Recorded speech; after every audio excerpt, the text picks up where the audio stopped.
ఎవరైనా సరే ఆరోగ్యంగా ఉండాలంటే శుభ్రత పాటించాలి. మరి శుభ్రత కావాలంటే ఎలిం ప్రొడక్ట్స్ వాడాలి.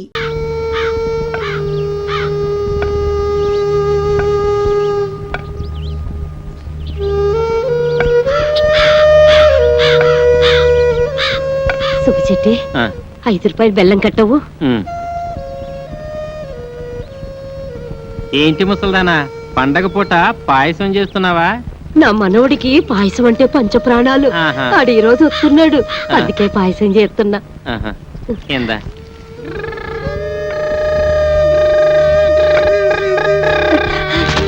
ఒరి ఎదవ సచ్చినోడా, బెల్లం అంతా నేలపాలు చేసినావు కదరా. నా మనోడు బొమ్మ సినిమాలో యాసం వేసి ఉంటాడు, అందుకే పేపర్లో పడింది.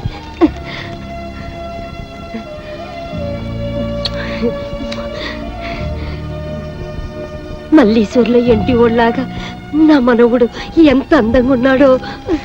ఒరే సుబ్బుచెట్టి, ఇలారా ఇలారా. ఏంటి ముసల్దానా సంబరపడిపోతున్నావు? ఇదిగో నా మనవుడు ఫోటో పేపర్లో పడింది. ఏం రాశారో చదివి చెప్పరా.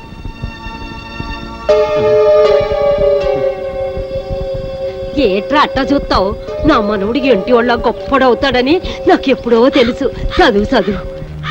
అవునవును, వాడు ఏంటి వాడంత గొప్పవాడైపోయాడు. అయినా పండగ పూట పని ఉంది కదా నాకు, ఇంకెవరితోనైనా చదివించుకో. ఎవరు చదువుతారబ్బా?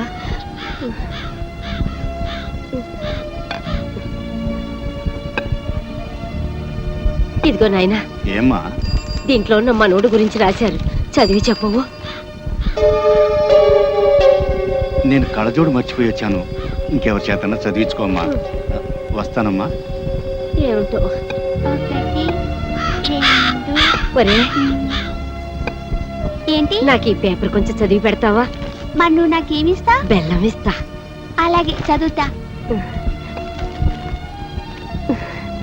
జూనియర్ ఆర్టిస్ట్ సీను ఆత్మహత్య. సినిమాల్లో వేషాలు దొరక్క ఆకలి మంటలను చల్లార్చుకునే మార్గం తెలియక junior artist scene shooting spot లోనే ఆత్మహత్య చేసుకుని మరణించాడు. ఈ వ్యక్తి శవాన్ని ఎవరికి అప్పగించాలో తెలియక సినిమా ఫీల్డ్ కు సంబంధించిన జూనియర్ ఆర్టిస్టులు చందాలేసుకుని అంత్యక్రియలను జరిపించారు.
రెడ్డి రెడ్డి బాంబులంటేనే రెడ్డి. యారు పేకలు కోయడానికా? మేకలు కోయటానికి కాదండి, పేకలు కోయటానికి. నీ మొగుడు 3 ముక్కలు 6 పెగ్గులతో వర్తిల్లాలని తిరుపతి వెళ్ళి మొక్కుంది. అక్కర్లేదండి, తిరుపతి మీ దగ్గరకు వచ్చింది. కాకపోతే మీ పరపతే కొండ ఎక్కితే డేంజర్. జోక్ చేస్తున్నా? ఫుల్ గా సీరియస్. బాంబుల పుల్లారెడ్డి గుండెల్లోనే బాంబులు పేలుస్తున్నావా? సంచి ఏమిటి చించేది? గోలి సంచి. అవతల కత్తులు నరసింహారెడ్డి సినిమా తీస్తున్నాడు తెలుసా? తుప్పెట్టిన కత్తులతో కొత్తిమీర కట్టలు నరుక్కునేవాడు ఆడు సినిమా తీయడం. రావు గోపాలరావు గారి మీద ఒట్టు. హీరో ఎవరు? నువ్వా? ఈస్ట్ వెస్ట్ లాంటి 2 హీరోలు ఉండగా వేస్ట్ గా నాతో ఎందుకు తీస్తారండి? యువరత్న యువ సామ్రాట్ వాళ్ళింట్లోనే ఉన్నారు కదా. ఉండరు, రేపు పాటి వాడని బాంబులతో లేపేస్తా. వాళ్ళని లేపితే వాళ్ళ ఫ్యాన్స్ వ్యాన్స్ లో వచ్చి నిన్ను లేపుతారు. అయితే నన్నేం చేయమంటా? అలాంటి దానికి తిరుపతి లడ్డు లాంటి ఐడియా ఇస్తాడు. వద్దు, నాటు బాంబు లాంటి ఐడియా చెప్పు. నట్టింట్లో నార్త్ ని సౌత్ ని పెట్టుకుని ఇంకా ఆలోచిస్తారేమిటండి? నాకు అర్థం కాదు. నీకు ఎప్పుడు అర్థమైంది వచ్చింది కాబట్టి సంచి చెబుతున్నా. ఇదిగో మెగాస్టార్ విక్టరీ మీ ఇంట్లోనే ఉన్నారా? వాళ్ళిద్దరిని కలిపి మీరే ఓ సినిమా తీసి పారేయండి. ఆంధ్రదేశం అంతా మీ పేరు మారుమోగిపోతుంది.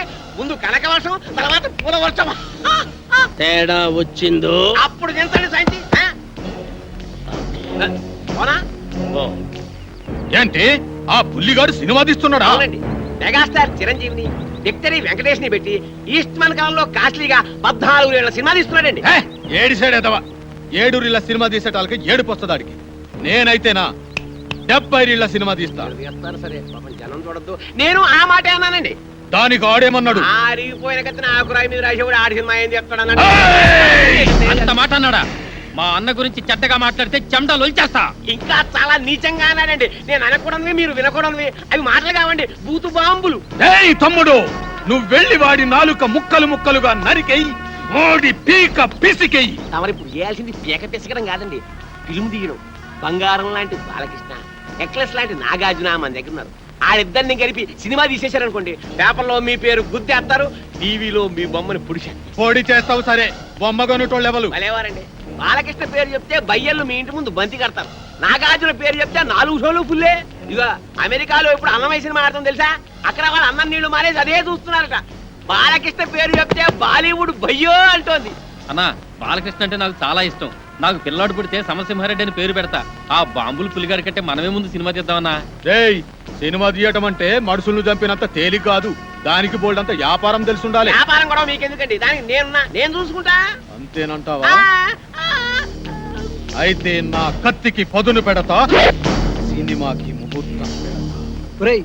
మా పేరు అడ్డు పెట్టుకుని ఈ ఊరు జనాన్ని మోసం చేస్తావా? మనుషులు పీక్కు తినే రాబంధువురా. శవాల మీద కప్పిన తెల్లగుడ్డని కాజేసి తెల్లానికి చీర కట్టుకోమని ఇచ్చే నీచుడు నువ్వు. రేయ్, మేము ఒరిజినల్ హీరోలమని మాతో సినిమా తీస్తానని నమ్మించి డబ్బులు కాజేయాలని చూస్తావు కదూ. రేయ్, నీకు సిగ్గు లేదు? నాకు ప్రాణమే లేదు, సిగ్గెలా ఉంటుంది? నేను అస్థిమూల పంజరాన్ని కాదు, ఆస్తిమూల పంజరాన్ని. ఈ పంజరంలో చిక్కుకున్న బంగారు పిచ్చుకలు పుల్లారెడ్డి, నరసింహారెడ్డి. సినిమా పేరుతో వాళ్ళని దోచేసి ఏ హాలీవుడ్ కో బాలీవుడ్ కో పారిపోతా. రేయ్, నువ్వు దోచుకుంటూ ఉంటే చూస్తూ ఊరుకోవడానికి చేతులకి గాజులు తొడుక్కోలేదురా. గాజులు కాకపోతే బేడీలు తొడుక్కోండి. ఇదిగో, మీరు నిజం హీరోలు కాదు, డూప్ హీరోలన్న సంగతి డాక్టర్ అమ్మ ముందు, ఈ ఊరి లీడర్ల ముందు దక్కేస్తా. ఓకే, మీరు తీసే సినిమాలో నటించడానికి మేము ఒప్పుకుంటున్నాం, కానీ షూటింగ్ మాత్రం ఈ ఊర్లోనే జరగాలి. ఈ ఊళ్ళోనా? మట్టి రోడ్లు, బురద గుంటలు, తాటి చెట్లు, తుమ్మ చెట్లు తప్ప ఈ ఊళ్ళో ఒక్క సీనింగు లేదు, ఒక్క సెట్టింగు లేదు. ఈ ఊళ్ళో షూటింగ్ ఎట్టా చేస్తారయ్యా? మట్టి లాంటి ఈ ఊళ్ళోనే మాణిక్యం లాంటి సినిమా తీయచ్చండి. సినిమా బిజినెస్ బాగా జరగాలంటే ఫారెన్ లో షూటింగ్ చేయాలంటాడేంటి తిరుపతి?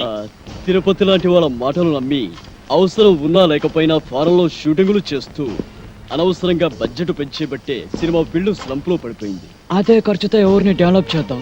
రోడ్లు వేయించి, స్కూళ్ళు, పార్కులు కట్టించి గ్రామాన్ని అందంగా తీర్చిదిద్దుతాం. ఇక్కడే షూటింగ్ పెట్టుకుందాం. శ్రమదానాలతో షూటింగ్ స్పాట్లు, అందమైన లొకేషన్లు సృష్టించుకుందాం.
ఒకటిగా కలిసిన మీ ఇద్దరి చేతులు చూసి ఎన్ని వందల కళ్ళు ఆనంద బాష్పాలు రాల్చాయో చూసారా? సేవాభావంతో శ్రమదానంలో కలిసిన మీ చేతులు కలకాలం ఇలాగే నిలిచి ఉండాలి. మీ ఇద్దరు కలిసి మాతో వేరువేరుగా సినిమాలు తీయాలనే ప్రయత్నాన్ని ఆపండి. మా నలుగురిని కలిపి ఒకే సినిమా ప్లాన్ చేయండి. అలా అయితేనే మేము యాక్ట్ చేస్తాం.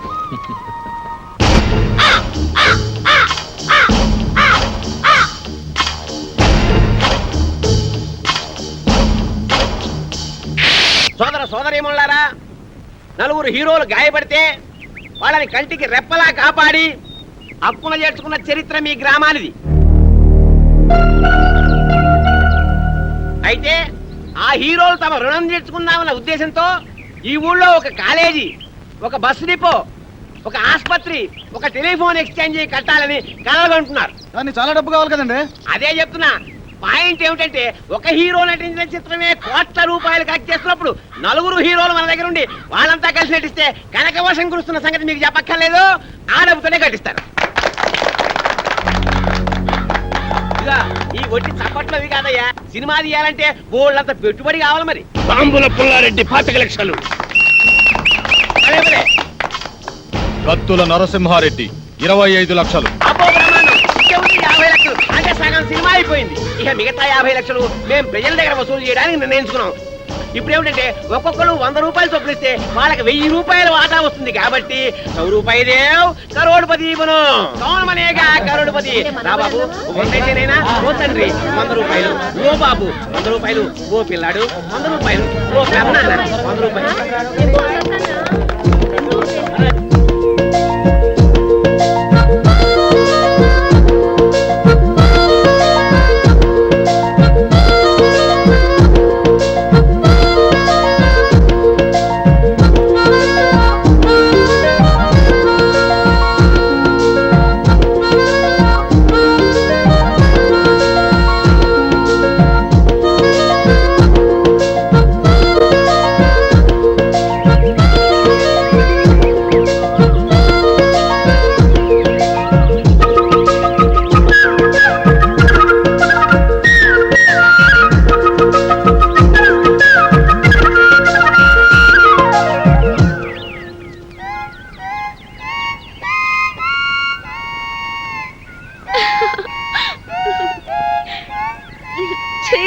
ప్లీజ్ మీ రాగాలాపనను ఆపకండి.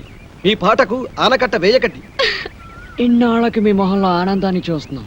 ఇప్పుడు మీరు ఆనందానికే క్యారా పెట్రోల్స్ లాగా ఉన్నారు. అవును, ఈరోజు నిజంగానే చాలా సంతోషంగా ఉన్నాను. ఈ గ్రామ అభివృద్ధి కోసం నేను కన్న కలలు వాస్తవ రూపం దాలుస్తున్నాయి. Now I'm very happy. ఈ రోజు మిమ్మల్ని చూస్తుంటే పికాసో చిత్రం ప్రాణాలు పోసుకొని రాగాలు పొత్తునట్టు ఉంది. మోనాలిసా కదిలి వచ్చి అందరూ జలిపించినట్టుంది. నిజంగానా? అవునండి. అజంతా శిల్పాల మీదొట్టు, ఎల్లోరా అందాల మీదొట్టు, రవివర్మ చిత్రాల మీదొట్టు. వెన్నెల్ గారు, నేను కవిత్వాలు ఇంకా బాగా చెప్తానండి. వాడే కాదండి, ఈ బంగారు బుల్లోడు బంగారా లాంటి కవితలు బాగా చెబుతాడు. ఈ ఘరానా పుల్లడు ఘరానా కవితలు చెప్తాడండి. సరే చెప్పండి. వెన్నెల్ గారు, మీ ముఖంలో ఆనందం చూస్తుంటే ఈ గడ్డి పరక నడ్డి ఊపుతూ డాన్స్ చేసినట్టుందండి. ఆ బండరాయి గుండెలు బాదుకుంటూ Sivaranjani రాగాన్ని ఆలాపిస్తున్నట్టుంది.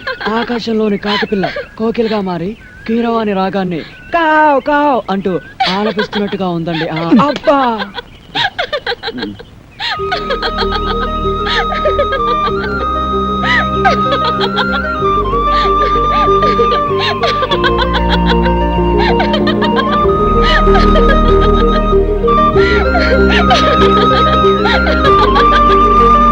Ha ha ha ha!